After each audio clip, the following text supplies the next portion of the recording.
جو کیا ہے. اور اس کے علاوہ آج کا جو اس میں حفیظ اللہ نیازی کی جو گفتگو ہے اس میں بھی ایک مکالمہ بڑا حیران کن رہا. ایک تو اس کا ذرا بتائیں کہ کیا ہوا تھا, اور جسٹس مسرت ہلالی نے جو آفٹر تھاٹ قرار دیا کہ یہ جو معاملہ ہے کور کمانڈر ہاؤس یا جلاؤ گھراؤ کے حوالے سے, یہ دونوں معاملات کیا تھے؟ ایک تو جب یہ سچویشن بن گئی کہ عدالت میں جب یہ آیا کہ ایڈجرمنٹ کی درخواست ہے اور اس طرح کا معاملہ ہے, تو حسان نیازی کے جو والد ہیں ان کو انہوں نے, حفیظ اللہ نیازی, ان کو عدالت نے روسٹرم پہ بلایا کہ آپ بتائیں, آپ کا بیٹا ملٹری کسٹڈی میں, آپ کیس چلانا چاہتے ہیں یا نہیں؟ انہوں نے کہا میں کیس چلانا چاہتا ہوں. تو پھر عدالت نے کہا کہ یہی تو مسئلہ ہے, اور جو جواد خواجہ صاحب کے وکیل تھے ان کو کہا کہ آپ کا کوئی قریبی یا کوئی ایسا بندہ جیل اس کسٹڈی میں نہیں ہے, جیل میں نہیں ہے, تو اس لیے آپ کے جو تاثرات ہیں, آپ کے جذبات مختلف ہو سکتے ہیں ان سے جن کے ہیں. تو اس لیے پھر عدالت نے ان کی درخواست مسترد کی اور اس کے بعد اس کیس کو جو ہے وہ آگے چلانے کی جو ہے بات کی. ایک جو جسٹس مسرت ہلالی کے والے سے آپ بات کر رہے ہیں, وہ جو جگہ ہے, اس کو جو رہائش ہے, اس کو کیا مطلب آفس ڈکلیئر کیا گیا تھا, نہیں کیا گیا تھا؟ جسٹس مسرت ہلالی نے یہ سوال اٹھایا. لیکن سب سے بیسک یہ فوجی تنصیبات میں شامل ہوتا ہے یا نہیں, ہوتا ہے یا نہیں, بنیادی سوال یہ. اس کے علاوہ جو سب سے بیسک جو کویسچن اٹھایا ہے وہ اٹھایا ہے جسٹس نعیم اختر افغان نے. وہ یہ کہتے ہیں کہ یہ جو لوگ ہیں, پہلے 104-5 تھے, 20 لوگ نکل کے اب 84-85 لوگ ہیں. تو انہوں نے یہ کہا ہے کہ یہ جو لوگ ہیں, ان لوگوں کی جس وقت حوالگی ہوئی, حوالگی کا ایک طریقہ کار ہے, ملٹری کسٹڈی, ملٹری اتھارٹیز جو ہے وہ ایک ریٹن میں ایک اپلیکیشن لکھتے ہیں, اور اس اپلیکیشن میں یہ لکھتے ہیں کہ فلاں بندہ جو ہے وہ ہمیں ملٹری کی کسٹڈی میں چاہیے. یا تو اگر تو وہ ATC میں کیس چل رہا ہو تو ATC کا جج دیکھتا ہے, یا کوئی مجسٹریٹ ہو تو مجسٹریٹ دیکھتا ہے, وہ دونوں طرف کو سن کر اس کا فیصلہ کر کے ان کو حوالگی جو ہے دے دیتا ہے. تو وہ ایک اسپیکنگ آرڈر جس کو آپ کہتے ہیں کہ ریزننگ جو وجوہات ہیں ان کے ذکر کیا ہوا ہو کہ کس وجہ سے یہ ملٹری کی کسٹڈی میں دیا جا رہا ہے. تو وہ پوچھ رہے تھے کہ کیا وہ آرڈر ریکارڈ پہ ہے. تو جواد جو خواجہ حارث ہے, انہوں نے یہ سوال, انہوں نے کہا کہ یہ سوال لکھ لیں, آپ نے اس کا جواب دینا ہے. انہوں نے اس وقت جواب نہیں دیا. تو بڑا ہی بیسک کویسچن ہے کہ کیا ایسا کوئی چیز ہے وہاں پہ. پھر گورنمنٹ کی جانب سے یہ کہا گیا, جب جو حفیظ اللہ نیازی ہیں انہوں نے یہ کہا کہ میرا بیٹا پچھلے 2.5 سال سے, پونے 2 سال سے جیل میں ہے, اور اس کی اگر آپ جو ہے وہ جوڈیشل کر دیں تو وہ اس کی ضمانت بھی ہو جاتی ہے, اتنے عرصے میں سارا کچھ ہو جاتا ہے. تو اگر جوڈیشل کر دیا جائے تو یہ معاملہ ہی ختم ہو جائے, ہم جو ہے ضمانت پہ چلے جائیں, بعد میں کیس چلتا رہے. تو عدالت نے ایک تو حفیظ اللہ نیازی کی درخواست بھی مسترد کی, اس کی استدعا, لیکن گورنمنٹ نے ساتھ کہا کہ ہمیں جو فیصلے ہیں وہ مطلب اس کا ٹرائل کا آگے بڑھانے یا اس کا فیصلہ کرنے یا اس کے حوالے سے اجازت دی جائے. لیکن گورنمنٹ کی استدعا بھی مسترد کر دی گئی. اب اس پورے ملٹری جو ٹرائلز والے معاملے میں اگلے میرے خیال میں چند دنوں میں فیصلہ آ سکتا ہے. اور فیصلہ بالکل سادہ الفاظ میں اگر آپ کو بتائیں کہ ان جو سیولینز ہیں ان کے ٹرائلز ملٹری کورٹس میں ہو سکتے ہیں یا نہیں ہو سکتے, اس پوائنٹ پہ فیصلہ آنا ہے. کیونکہ پہلے تو جو فیصلہ آیا تھا اب اس کے خلاف اپیل ہے. پہلے تو سپریم کورٹ کا جو بینچ تھا اس وقت جسٹس عمر بندیال, جسٹس اجاز الحسن تھے, تو اس وقت جو بینچ تھا اس بینچ نے یہ سیولینز کا ٹرائل ملٹری کورٹس میں غیر آئینی قرار دیا تھا, اور اب اس کے خلاف حکومت کی اپیل چل رہی ہے. اب بھی کوسچن آف لا وہی ڈیسائیڈ ہونا ہے, یا وہ فیصلہ برقرار رہنا ہے یا اس میں کچھ فیصلہ برقرار رہنا ہے, کچھ میں جو اپیل ایکسیپٹ ہونی ہے. لیکن چند دن بڑے اہم ہیں. سر اگر ہم نے اس کو کنکلوڈ کرنا ہو تو آپ مجھے یہ ذرا بتا دیں کہ یہ جسٹس یحییٰ آفریدی کی سپریم کورٹ نے سابق چیف جسٹس کو یہ جرمانہ کیا ہے, یہ چیف جسٹس امین الدین خان کی سپریم کورٹ نے چیف جسٹس بھی تعین کر دینا. تعین میرے خیال میں چیف جسٹس یحییٰ آفریدی تو وہ دوروں پہ ہیں, مختلف میٹنگز کر رہے ہیں, وہ گوادر گئے ہوئے ہیں انصاف دہلیز پر دینے کے لیے, کیونکہ سپریم کورٹ میں معاملات, جس سپریم کورٹ نے اپنے ایک سابق چیف جسٹس کو, وہ جسٹس امین الدین خان کی سپریم کورٹ آپ اس کو کہہ سکتے ہیں, کیونکہ وہ آئینی بینچ تھا اور آئینی بینچ نے یہ فیصلہ دیا ہے. جس حوالے سے جسٹس یحییٰ آفریدی خود کہہ چکے ہیں کہ آئینی بینچ اور آئینی معاملات پہ میرا تو کوئی لینا دینا ہی نہیں ہے, تو اس لیے ٹائم بھی بہت ہے. وہ دوسرا پھر بہت سارے لوگوں کے ذہن میں یہ سوال موجود تھا کہ جسٹس منصور علی شاہ, حکومت کی خواہش بھی یہ تھی کہ وہ استعفیٰ کیوں نہیں دے دیتے, اور انہوں نے کہا کہ سسٹم سے باہر جا کر تو ہاتھ میں کچھ بھی نہیں ہوتا, پھر سسٹم میں رہ کے جو کرنا ہے وہ کام کر رہے ہیں. اور پھر ابھی وہ ایک خطاب بھی کر رہے تھے وہاں پر, انہوں نے آئین کی تشریح کے حوالے سے بڑی دلچسپ بات کی کہ تشریح تو میں کر ہی نہیں سکتا, وہ خطاب کر رہے تھے. لیکن وہ جو کیس ہے اس میں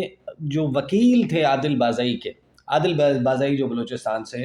عمران خان کے نام پر الیکشن جیتے تھے، ان کو ہتھیا لیا گیا، ان کو ہتھیانے کی کوشش کی گئی، اور پھر انہوں نے جب ووٹ جو ہے حکومت کی مرضی اور منشا کے مطابق نہیں دیا تو ایک رکا جو ہے وہ صدر مسلم لیگ نون کی طرف سے بھجوایا گیا، بات کی گئی، اور پھر اس کے بعد اسپیکر قومی اسمبلی نے ایک ریفرنس جو ہے وہ بھجوا دیا الیکشن کمیشن آف پاکستان کو 21 نومبر کو عادل بازئی کو ڈی سیٹ کر دیا کہ اب یہ شخص ممبر قومی اسمبلی نہیں رہا۔ تو تیمور اسلم صاحب جو ہیں وہ ان کے وکیل تھے، ان کے وکیل نے جو حوالہ دیا ہے وہ حوالہ دیا مخصوص نشستوں کے کیس کا، تو اس کے اوپر پھر جسٹس منصور علی شاہ نے کیا کہا اور بینچ نے فیصلہ دیا اور کن بنیادوں پر دیا؟ میرے خیال میں ایگزیکٹ الفاظ آپ کے پاس لکھے ہوئے ہیں، ہم اس پہ بات کر لیتے ہیں۔ اب اگر یہ آپ پڑھیں گے کہ جسٹس منصور علی شاہ بنیادی طور پر وہ مسکرا کر یہ بات کر رہے تھے، یہ پوچھا بھی کیا آپ واقعی مخصوص نشستوں کے فیصلے پر انحصار کرنا چاہتے ہیں؟ تو جسٹس عقیل عباسی نے کہا کہ اب تو وہ کہتے ہیں کہ ترمیم بھی آ چکی ہے، اور پھر جسٹس منصور علی شاہ نے مسکراتے ہوئے ریمارکس دیے کہ کیا مخصوص نشستوں کے فیصلے پر عمل درآمد ہو چکا ہے، بہرحال آگے بڑھیں۔ یہ ان کا مکالمہ تھا۔ جسٹس عائشہ ملک نے کہا کہ کیا آپ اس کیس میں مخصوص نشستوں کے فیصلے پر انحصار کر سکتے ہیں؟ کیا عادل بازئی مخصوص نشستوں والے 81 ممبران کی فہرست کا حصہ تھے؟ پھر ریگولر بینچ نے ریمارکس دیے کہ عدالت میں بتایا گیا الیکشن کمیشن ڈکلیریشن نہیں دے سکتا، عدالت کو بتایا گیا امیدوار کا تعلق کس جماعت سے ہے، یہ تعین کرنا سول کورٹ کا کام ہے۔ اس میں جو عادل بازئی ہیں انہوں نے بڑا کلیئر سٹانس جو ہے وہ لیا ہے کہ میں نے کبھی ایفیڈیوٹ جمع ہی نہیں کروایا، اور جو الیکشن کمیشن آف پاکستان میں ایفیڈیوٹ جمع ہوا ہے وہ جعلی ہے، یہ ان کا کلیم ہے۔ اور میرا خیال میں اس کلیم کو ڈٹرمن کیے بغیر میرے لیے حیران کن ہے کہ الیکشن کمیشن کیسے آگے بڑھ گائے گا۔ ٹھیک ہے جی، اس کو ادھر ڈال دیں، اس کو ادھر ڈال دیں، فلاں جناب صدر محترم کا جناب اشارہ ہے یا حکم ہے تو اس کو ادھر ڈال دیں، یہ کیسے ہو سکتا ہے؟ یہ ساری چیزیں الیکشن کمیشن آف پاکستان نے ڈٹرمن کرنی تھی۔ ایک ممبر نیشنل اسمبلی ایم این اے ہے، قومی اسمبلی کے پارلیمان کے وہ ممبر ہے، اب ان کا کہنا، ان کا جو انہوں نے مطلب آپ کے سامنے کہہ رہے ہیں کہ یہ چیز بھی غلط، یہ بھی غلط، یہ بھی غلط، میں نے ووٹ عمران خان کے نام پہ لیا، پی ٹی آئی کے نام پہ ووٹ لیا، ایس آئی سی میں نے جو ایفیڈیوٹ جمع کروایا وہ کہاں پہ گئی ساری چیزیں؟ تو میرا یہ خیال ہے کہ پھر وہ آج کہہ رہے تھے کہ میں نے جب حلف لیا تو اس وقت بھی عمران خان کی تصویر اٹھائی ہوئی تھی، تو وہ بھی ایک الگ سے میں نے جو تقاریر کی ہیں وہ ان کے خلاف کی ہیں، وہ مجھے معطوب کرتے رہے ہیں، میرے پہ پریشر ہے، میری پراپرٹی 1 ارب روپے انہوں نے کہا 1 ارب سے زائد کی میری پراپرٹی جو ہے اس کو تباہ و برباد کر دیا گیا، میرا بزنس نہیں چلنے دیا جا رہا، اس کے باوجود یہ سب کچھ کیا گیا۔ تو جسٹس بیسکلی مجھے یہ بتائیں کہ یہ جو